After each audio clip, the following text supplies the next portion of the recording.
Peut-être que tu es là, tu as déjà fait tellement de bien aux gens, mais qui ne t'ont rien donné en retour. Moi, je suis venu là pour t'encourager, pour te dire que nous devons persévérer, pour te dire que nous devons pratiquer le bien pour la gloire de notre Dieu et non pas pour attendre des hommes quoi que ce soit.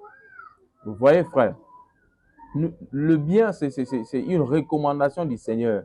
Nous devons pratiquer le bien. Nous devons aider les malades. Nous devons aimer ceux qui nous haïssent. Nous devons aimer nos ennemis. Hein? Nous devons rechercher la paix avec tous.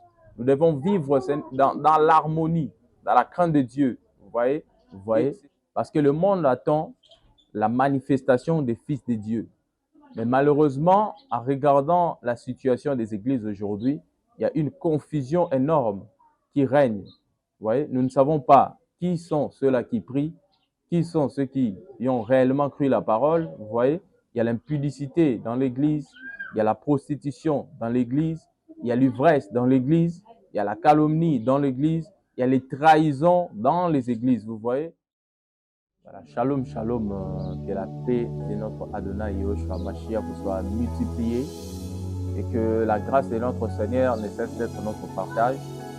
Laisse que la paix et la grâce de notre Dieu soient vraiment avec vous dans ce temps où la situation sur la terre devient invivable du jour au jour et selon les prophéties de la parole de Dieu et que le Seigneur nous accorde la persévérance, la fermeté dans la foi pour que nous ne puissions pas sombrer dans la marche vers la grande récompense.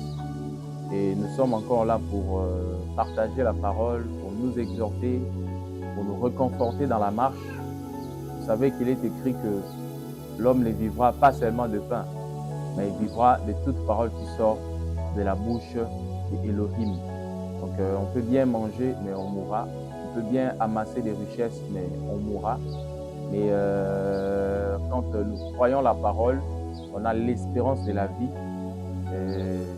même après la mort.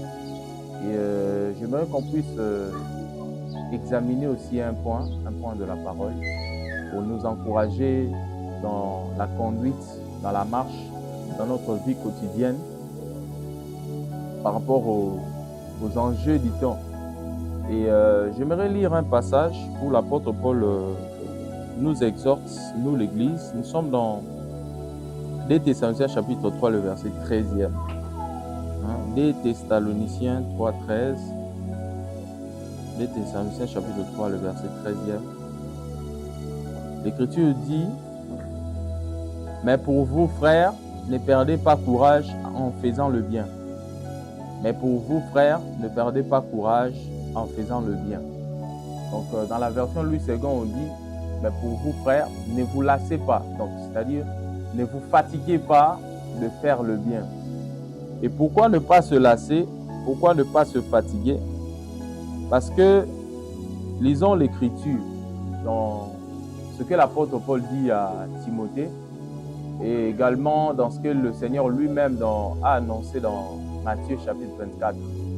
Vous savez que le Seigneur, avant sa mort, il est entré dans le temple, il est sorti du temple et puis il est allé s'asseoir sur la montagne des Oliviers. Et après s'être installé sur la montagne des Oliviers, il a commencé maintenant à annoncer les signes précurseurs de son avènement et les signes précurseurs de la fin du monde. Et c'est là où le Seigneur a annoncé par la prophétie que les gens, n'est-ce pas, deviendront vraiment égoïstes, deviendront très mauvais et la vie sur la terre deviendra très difficile. Il a annoncé des temps très difficiles, il a annoncé beaucoup de choses. Je vous demande d'aller lire le chapitre 24 du livre de Matthieu.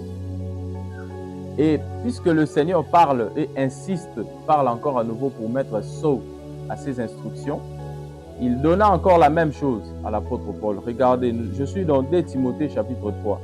Je commence à partir du verset 1er.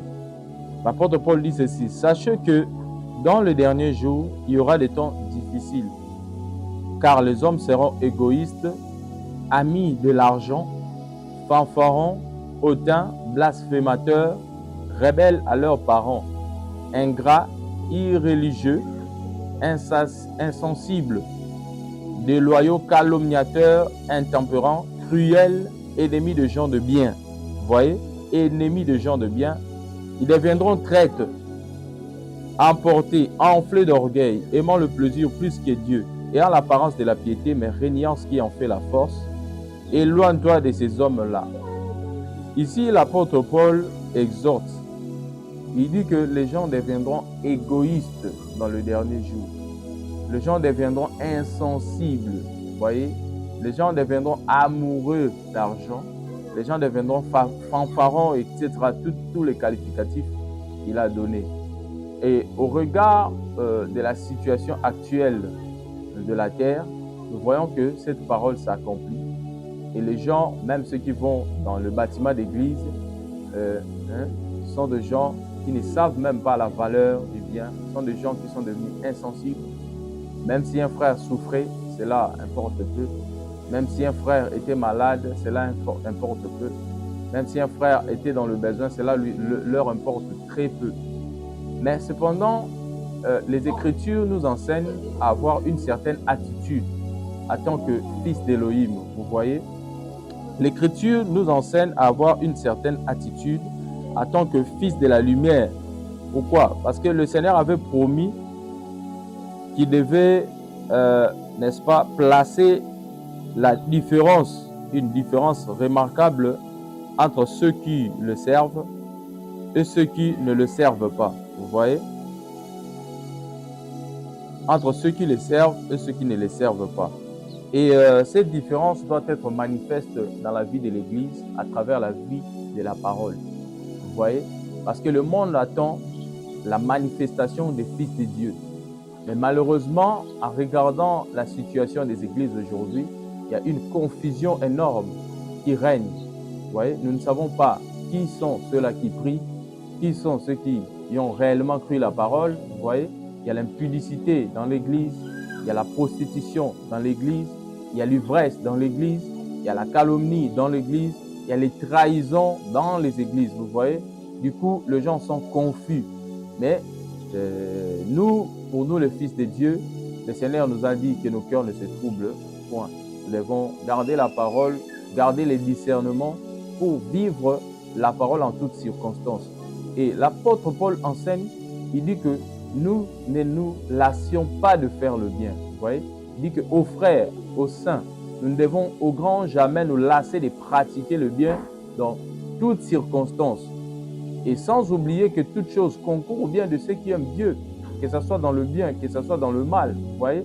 Et j'aimerais lire maintenant une écriture pour conclure, là où le Seigneur explique maintenant ce que signifie être de la lumière. Parce que vous savez qu'il est écrit que nous sommes la lumière du monde. Les chrétiens, les disciples de Yahushua sont la lumière du monde. Nous sommes censés éclairer le monde par la lumière que le Maître nous a donnée. Vous voyez, si vous lisez dans Apocalypse chapitre 1er, l'apôtre Jean, Yohanan, voit le Seigneur marcher au milieu de 7 chandeliers. Vous voyez? Parce que selon Hébreux chapitre 7, c'est lui qui est le souverain sacrificateur. Donc c'est lui qui donne de la lumière aux chandeliers. Et les 7 chandeliers sont les 7 églises. Et les 7 églises révèlent l'entièreté de l'église. Parce que le chiffre 7, c'est aussi le chiffre de la totalité. Et le Seigneur est venu donner cette révélation à toute l'église. Vous voyez? Lisons par exemple Matthieu. Lisons d'abord dans Matthieu chapitre 5. À partir du verset 14e. Le Seigneur dit ceci: vous êtes la lumière du monde. Une ville située sur une montagne ne peut être cachée. Et on n'allume pas une lampe pour la mettre sous le boisseau, mais on la met sur le chandelier et elle éclaire tous ceux qui sont dans la maison. Que votre lumière luise ainsi devant les hommes, afin qu'ils voient vos bonnes œuvres et qu'ils glorifient votre Père qui est dans les cieux. Ici, le Seigneur, en tant que prophète, donne la lumière à la parole. Il explique que l'Église, c'est-à-dire ses disciples, sont la lumière du monde. Vous voyez? Vous savez que le monde traverse le temps du soir, le temps du ténèbre.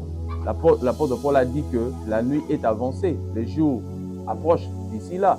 Maintenant, il faut que la lumière soit allumée, il faut que le lampe soit allumée. Et cette lumière-là, le Seigneur dit que c'est nous, c'est l'Église qui est censée éclairer le monde. C'est l'Église qui est censée illuminer le monde. Vous voyez? Maintenant, c'est quoi la lumière? Ici, le Seigneur lui-même explique. Il dit que votre lumière luise ainsi devant les hommes afin qu'ils voient vos bonnes œuvres. Ah, par là, nous comprenons que la lumière que nous avons, c'est les bonnes œuvres que le Seigneur a placées en nous. Les œuvres de bienfaisance, les œuvres qui cadrent avec la parole de Dieu, les œuvres de la sainteté. Vous voyez? C'est pourquoi l'apôtre Paul nous enseigne, il dit que nous ne devons pas nous fatiguer de pratiquer le bien. Peut-être que tu es là, tu as déjà fait tellement de bien aux gens, mais qui ne t'ont rien donné en retour. Moi, je suis venu là pour t'encourager, pour te dire que nous devons persévérer, pour te dire que nous devons pratiquer le bien pour la gloire de notre Dieu et non pas pour attendre des hommes quoi que ce soit. Vous voyez, frère, le bien, c'est une recommandation du Seigneur. Nous devons pratiquer le bien, nous devons aider les malades, nous devons aimer ceux qui nous haïssent, nous devons aimer nos ennemis. Nous devons rechercher la paix avec tous. Nous devons vivre dans l'harmonie, dans la crainte de Dieu. Vous voyez? Et c'est ce à quoi le Seigneur nous appelle. Cette attitude-là, d'être des gens qui pratiquent les bonnes œuvres, des gens qui agissent tout le temps en bien, quel que soit le temps, quelles que soient les circonstances, quelles que soient les trahisons.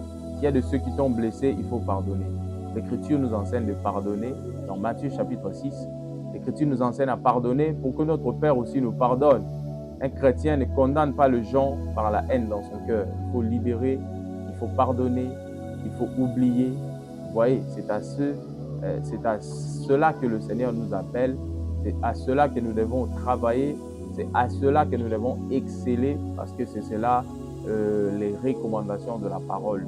Donc tu es un chrétien, fuis la vie de la calomnie, la vie de la médisance, la vie de l'impudicité, la vie de tous ces vices qui sont prohibés dans les Écritures. Et je crois que le Seigneur se glorifiera au travers de nous. Laisse que l'Esprit de Dieu puisse nous accorder la force de mettre en pratique la parole, de ne point se lasser de faire le bien, de pratiquer le bien dans toutes ses formes, selon que le Saint-Esprit le place dans nos cœurs. Et je crois que la récompense sera tellement grande que le Seigneur vous bénisse abondamment et que nous puissions vraiment manifester le caractère de fils de Dieu en pratiquant le bien pour que le monde voie que nous sommes fils de la lumière. Et c'est pourquoi le livre de Colossiens aussi le dit, Colossiens chapitre 1er, du 12 au 14e verset, la parole de Dieu déclare que nous devons rendre grâce au Père qui nous a donné d'avoir part à l'héritage des saints. Il nous a rachetés du royaume des ténèbres. Vous voyez, nous étions des fils des ténèbres. Nous étions esclaves du mal. Nous étions esclaves du péché. Nous étions esclaves de la boisson, de l'ennemi, de la masturbation, de l'ivresse, de l'impudicité, de la pornographie, toutes ces choses-là. Et quand le Seigneur nous délivre, nous devons vivre en nouveauté de vie parce que nous sommes fils de la lumière. Et le Seigneur lui-même dit que celui qui est fils de la lumière, il agit en plein jour parce que ses œuvres sont les œuvres de bonté. Vous voyez, c'est pourquoi le sorcier ne vole que la nuit. Les ténèbres n'opèrent que la nuit, les ténèbres, parce que ce sont les œuvres de la honte. Et toi, tu es chrétien, pourquoi avorter, frère? Le Seigneur nous appelle à être des hommes qui incarnent les vertus du Saint-Esprit, qui incarnent les vertus du Seigneur lui-même, afin que le monde voie Yahushua HaMashiach au travers de nous. Donc, je crois que le Seigneur nous fera énormément de bien. Il est grand temps pour nous de revenir à la parole, de mettre en pratique la parole. L'Écriture dit, ne vous bornez pas seulement à écouter, mais mettez en pratique la parole. Vous voyez? Donc, que le Seigneur vous bénisse abondamment et que le Seigneur nous donne la force par le Saint-Esprit de mettre en pratique la parole, de vivre une vie de distinction au milieu des nations et que la paix de notre Seigneur soit avec vous. Nous vous souhaitons de bonnes choses et que le Seigneur ne cesse de nous soutenir dans la marche que nous sommes en train d'entreprendre. Au nom de Yahushua HaMashiach, nous avons ainsi prié, nous disons Amen. Que le Seigneur vous bénisse.